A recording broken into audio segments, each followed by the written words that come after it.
अब देखिए, श्री राम आदर्श विद्यापीठ उच्च माध्यमिक विद्यालय लक्ष्मणगढ़ अलवर में आप सभी विद्यार्थियों का ऑनलाइन क्लास में हार्दिक अभिनंदन है। सभी विद्यार्थी अपने यूट्यूब चैनल, व्हाट्सएप ग्रुप जो विद्यालय के द्वारा बनाया हुआ है उस पर अपनी ऑनलाइन क्लास सुचारू रूप से देख सकते हैं और पढ़ सकते हैं। सभी अपनी जो विषयों की ऑनलाइन क्लासें चल रही हैं उनको देखें और अधिक से अधिक छात्रों को प्रेरित करें, जिससे जो अपनी विद्यालय की दूरी बनी हुई है वो उसका समय जो वेस्ट जा रहा है वो नहीं जा सके और अपनी पढ़ाई सुचारू रूप से चल सके। आज अपन पढ़ेंगे वाच्य। क्या पढ़ेंगे? वाच्य।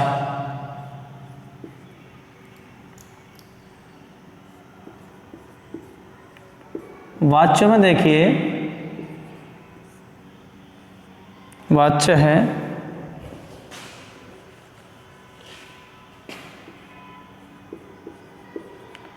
जिसको वॉइस बोलते हैं। क्या बोलते हैं इसको?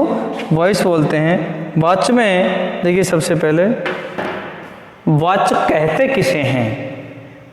तो अपन किसी से कहते हैं कि वाच्य बोलना, तो किसी को अपने भावों एवं विचारों को दूसरे के सामने प्रकट इस तरह से करना कि उसको ये बात समझ में आ जाए, तो क्या कहलाते हैं? वाच्य। अपने भावों एवं विचारों को किसी के सामने इस तरह से प्रकट करना कि उसके वो बात समझ में आ जाए, वो क्या कहलाते हैं? वाच्य। अब देखिए, अपने जो वाच्य हैं सामान्य बोलचाल में अपन बोलते हैं, क्योंकि किसी भी सभी भाषाओं में जो वाच्य हैं इनका सबसे महत्वपूर्ण स्थान है, क्योंकि बिना वाच्य के अपन कोई भी भाषा का ज्ञान प्राप्त नहीं कर सकते, किसी से बातचीत नहीं कर सकते। इसलिए अपने इसमें वाच्य का ज्ञान होना बहुत आवश्यक है। तो अपन जो वाच्य करेंगे कि वाच्य के 3 वेद होते हैं। वाच्य कितने वेद होते हैं? 3। ये देखिएगा, वाच्य के अपने 3 वेद होते हैं। कर्तरी वाच्य, ठीक है, कर्म वाच्य, और ये हो गया भाववाच्य। कौन सा? कर्तृवाच्य, कर्मवाच्य और भाववाच्य। अब देखिए, कर्तृवाच्य में कर्ता प्रमुख होता है। एक एक बिंदु पर ध्यान दीजिए। कर्तृवाच्य में अपना क्या होता है? कर्ता प्रमुख होता है। कर्मवाच्य में अपना कर्म प्रमुख होता है।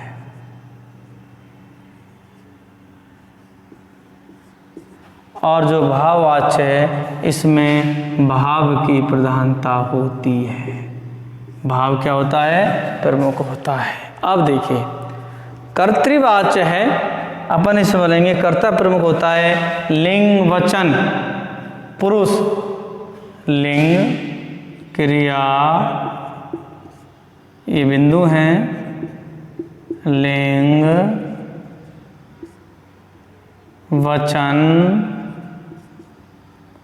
ठीक है ना, क्रिया, लिंग, वचन, ये सब किसके अनुसार आएंगे? ये सब कर्ता के अनुसार प्रयोग किए जाते हैं। कर्ता के अनुसार, सब किसके अनुसार आएंगे? कर्ता के अनुसार। और यहाँ क्रिया, लिंग, वचन, पुरुष हो जोड़ सकते हो, पुरुष भी जोड़ सकते हो। पुरुष, एक पुरुष और जोड़ लेना। पुरुष किसके अनुसार? कर्म के अनुसार। किसके अनुसार? कर्म के अनुसार। इसमें कर्ता जो होता है उसमें क्या है? इसमें क्या नहीं होती बताइए? इसमें केवल भाव होता है। क्या होता है? भाव होता है, कर्म होता ही नहीं, कर्म नहीं होता,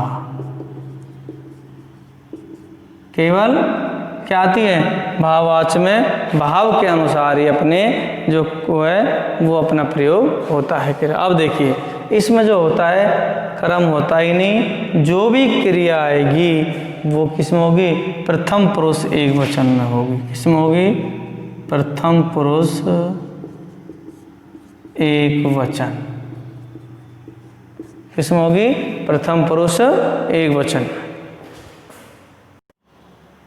जो यहाँ क्रिया होती है, क्या होती है यहाँ, जो क्रिया होती है वो भाव सूचित करती है, भाव सूचित करती है।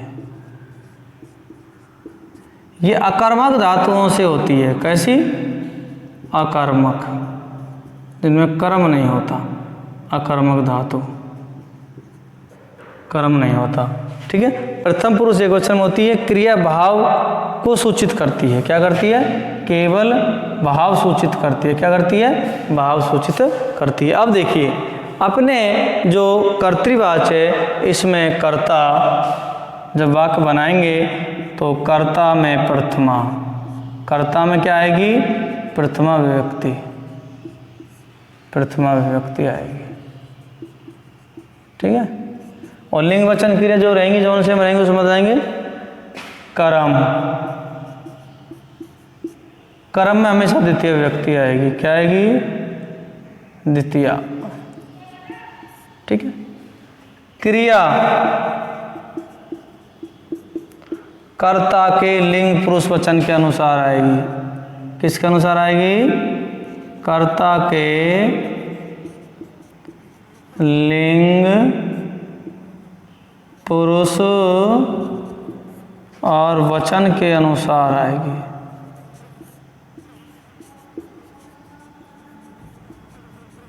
अनुसार। ठीक है, और यहाँ अब देखिए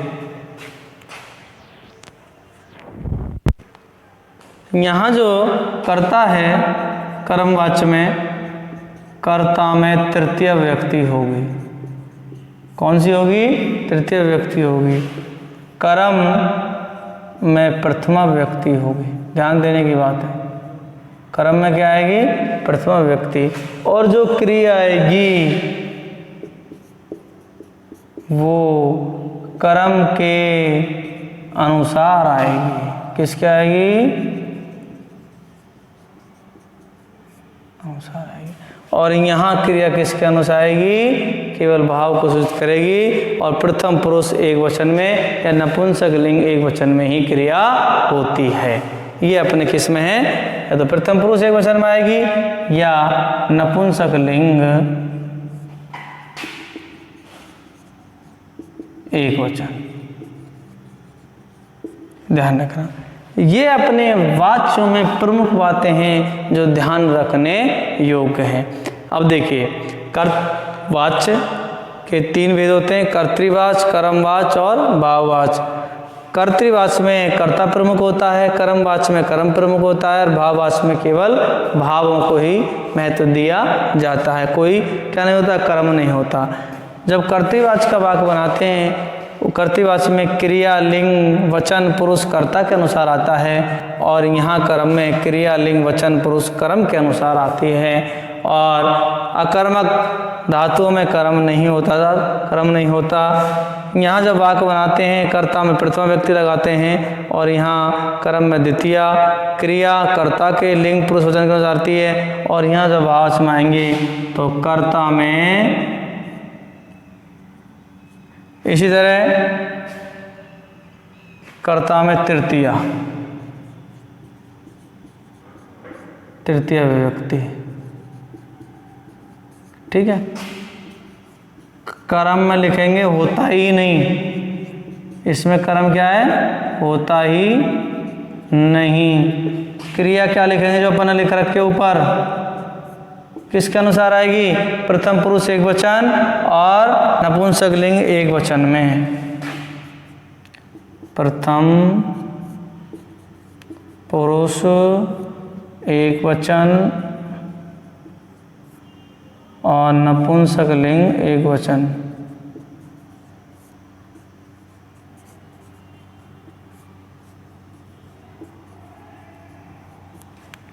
ऐसे इसमें आएंगे। तो ये अपन की प्रमुख बातें हैं जो ध्यान रखने योग्य हैं कि अपन वाच्य परिवर्तन जो आते हैं अपने 3 नंबर का आते हैं कि कर्तृवाच्य को कर्मवाच्य में बदलिए और कर्मवाच्य को भाववाच्य में। अब देखिए तुम, कर्तृवाच्य को कर्मवाच्य में बदला जा सकता है। किसमें बदला सकता है? कर्मवाच्य में बदला जा सकता है। लेकिन जो अपना कर्मवाच्य इसको भाववाच्य में बदल सकते हैं, लेकिन भाववाच्य को किसमें, जब अपन क्या है कर्मवाच्य में बदलते हैं उसमें क्या नहीं होता? कर्ता नहीं होता, क्योंकि उसमें कर्म नहीं होता। क्या नहीं होता? कर्म नहीं होता। भाव में क्या नहीं होता? कर्म नहीं होता। कर्तृवाच्य को कर्मवाच्य में बदल सकते हैं, कर्तृवाच्य को किसमें? भाववाच्य में बदल सकते हैं। तो अपन जब वाक्य बनाएंगे तो उसको देखने की बात है कि अपन को ध्यान होना चाहिए कर्तृवाच्य में किसकी प्रमुखता रहती है, कर्मवाच्य में किसकी प्रमुखता रहती है और भाववाच्य में किसकी प्रमुखता रहती है।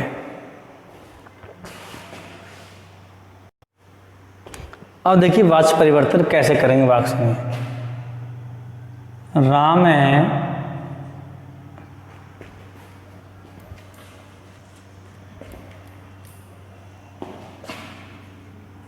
है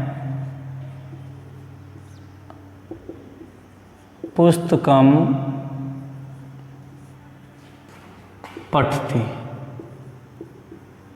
अब देखिए ये कौन सा वाक्य है, सबसे पहले तो इसकी पहचान करनी है। राम पुस्तक को पढ़ता है, कर्ता में प्रथमा है, कर्म में द्वितीया है और क्रिया किसके अनुसार आई है? कर्ता के अनुसार आई है। तो ये कौन सा हो गया? ये कर्तृवाच्य का वाक्य हो गया। कौन सी हो गया? ये कर्तृवाच्य का वाक्य है। कौन सी का? कर्तृवाच्य का। अब इसी को ही कर्मवाच्य में बदलना है। किस में बदलना है? कर्मवाच्य में। तो अपनी नोटबुक में देखिए कर्मवाच्य की मैंने लिखाई थी, कर्मवाच्य में कर्ता में तृतीया लगाते हैं। जब राम के शब्द रूप, चूंकि एक वचन का है, प्रथम पुरुष का है और एक वचन का है, तो यहाँ क्या आ जाएंगे? प्रथम पुरुष जो अपना है वो तृतीया के एक वचन में जाएंगे। जैसे कैसे जाएंगे? जब राम का जब तृतीय व्यक्ति में बनेगा तो रामेण बनेगा। क्या बनेगा? रामेण। राम के रूप बनेंगे राम है रामऊ रामा, द्वितीया में रामम रामऊ रामहान और तृतीया में रामेण रामभ्याम रामे। चूंकि एक वचन का है प्रथमा का, इसलिए तृतीया के एक वचन में जाएगा। यदि यहाँ प्रथमा का द्विवचन है तो ये तृतीया के द्विवचन में भ्याम हो जाएगा।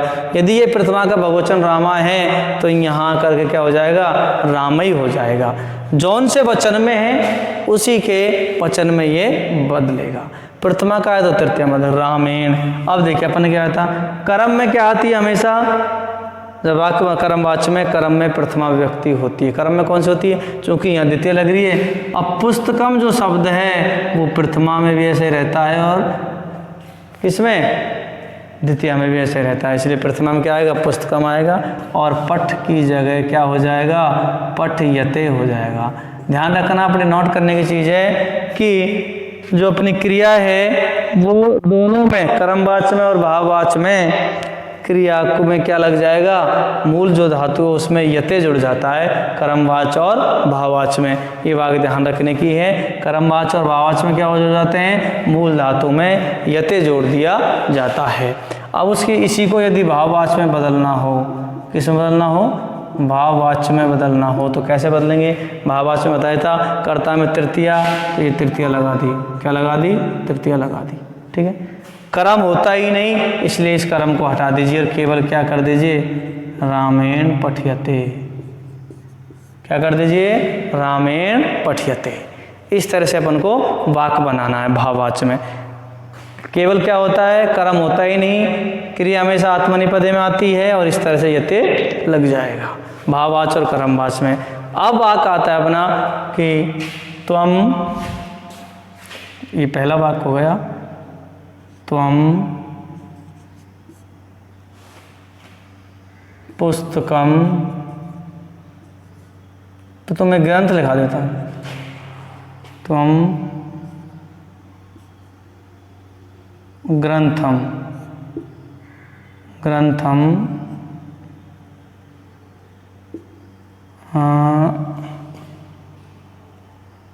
लिखसी। ये आ गया। क्योंकि त्वम के साथ क्या आता है, सी आता है, ये ध्यान रखना चाहिए। इससे पहले अपन को ध्यान होना चाहिए किसके साथ क्या आता है, ये थोड़ा अपन बताएंगे विस्तार से। तो देखिए त्वम के जब युष्मत शब्द के रूप बनाते हैं तो त्वम युवाम यूयम है, त्वाम युवाम युष्मान, ये प्रथमा का एक वचन है तो किस में जाएगा, तृतीया के वचन में क्या हो जाएगा, त्वया, क्या हो जाएगा, त्वया। अब यहाँ द्वितीय व्यक्ति है, इसको क्या जगह लिखेंगे, प्रथमा में हो जाएगा ग्रंथ है, क्या हो जाएगा, ग्रंथ है। और लिख्यसी की जगह लिखयते, क्या हो जाएगा, लिखयते, क्या हो जाएगा, लिखयते। इसी को यदि अपन, ये कर्तृवाचक हो गया, अब बनाएंगे इसको कर्मवाच्य में। किस में बताएंगे, कर्मवाच्य में क्या कर देंगे, कर्ता में वही तृतीया त्वया, क्या हो जाएगा, त्वया। और कर्म होता ही नहीं और केवल क्या आ जाएगा, लिखते आ जाएगा, क्या आ जाएगा, लिखते। इस तरह से ये वाक्य बनेंगे। अब बात आती है कि ये मान लीजिए त्वया, यहाँ ग्रंथम आएगा, ये हो गया कर्मवाच्य का, ये भाववाच्य का है कि ये तो कर्मवाच्य का हो गया और ये भाववाच्य का हो गया, ठीक है। तो यह लिखे थे। अब बात आती है अपनी कि इसको यदि किस में बदलना है, कर्तृवाच्य में, तो इसको कर्तृवाच्य में कैसे बदलेंगे, ये तुम्हारा ध्यान रखिए। कर्मवाच्य में बदलेंगे, कर्तृवाच्य में कैसे बदलेंगे, तो या को किस में बदल देंगे, बताइए, त्वम में, तृतीय व्यक्ति को प्रथमा में बदल देंगे। लिख्यते की जगह त्वम के साथ क्या आता है, लिखसी, क्या बन गया, लिखसी, तो या लिखसी, तुम लिखते हो, ठीक है ना। कर्म में इसलिए नहीं बदल सकते क्योंकि कर्म में क्या नहीं होता, कर्म प्रमुख होता है, इसमें कर्म क्या है ही नहीं, कर्म होता ही नहीं।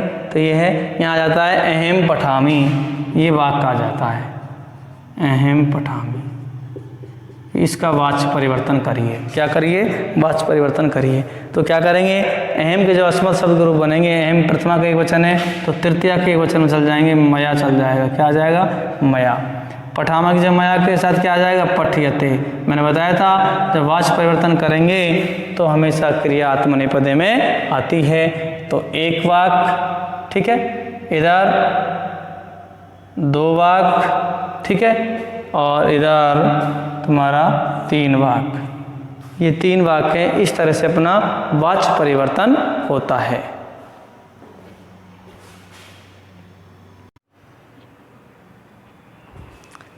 अब देखिए किस तरह से वचन और धातुओं को एक वचन में द्विवचन में बहुवचन बदलते हैं। जैसे अपने बुद्ध धातु है, बुद्ध का अर्थ होता है जानना। अब अपन इसको एक वचन बदलेंगे तो इसका हो जाएगा बुध्यते। कर्मवाच्य और भाववाच्य में जब बदलाएंगे, किसमें, कर्मवाच्य और भाववाच्य में जब वाच्य परिवर्तन करेंगे तो बुद्ध धातु का हो जाएगा बुध्यते, और द्विवचन हो जाएगा बुद्ध्यते, और बहुवचन हो जाएगा बुद्धियन्ते। गम धातु है गम्यते, गम्येते और गम्यन्ते, ठीक है। क्रि धातु माने करना, गम माने जाना, गच्छ, जब रूप वहाँ बनाएंगे कर्तृवाच्य में बनाते तो गच्छति हो जाता है। किस में बनाएंगे, ये अपन जो बदलते हैं ये कर्मवाच्य और भाववाच्य किस में काम आएंगे, ये ध्यान रखना। अपने जो ये हैं सारणी, ये कर्मवाच्य, कर्मवाच्य और भाववाच्य की क्रियाओं में जब अपन क्रिया लगाएंगे तब अपन को किस धातु का क्या बनेगा, वो एक वचन में क्या बनता है, द्विवचन में क्या बनता है और बहुवचन में क्या बनता है।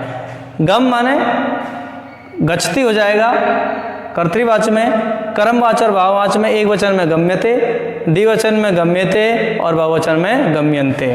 क्रि माने करना, क्रियते, क्रियेते, क्रियन्ते। लभ माने प्राप्त करना, लभ्यते, लभ्यते, लभ्यन्ते। दा माने देना, दीयते, दीयेते, क्या हो जाएगा, दीयेते और दीयन्ते। पा धातु का पीयते, पीयेते और पीयन्ते, ठीक है। गई गा धातु का गीयते, गीयेते और गीयन्ते। नी धातु का नियते, नीयेते और नीयन्ते, शुरू धातु का श्रूयते, श्रूयेते, श्रूयन्ते। स्था धातु का स्थीयते और स्था मान बैठना, स्थीयते और स्थीयन्ते, स्थीयन्ते। सिंह धातु का संयते, संययेते और संयन्ते। इस तरह से धातुओं का परिवर्तन होता है, ये क्रम से देखें। और ये कर्मवाच्य और भाववाच्य में जब क्रिया बनाएंगे तो वहाँ किस धातु का किस एक वचन में क्या बदलते हैं, द्विवचन में कैसे होता है और बहुवचन में कैसे होता है, वहाँ इनका रूप परिवर्तन देखते हैं।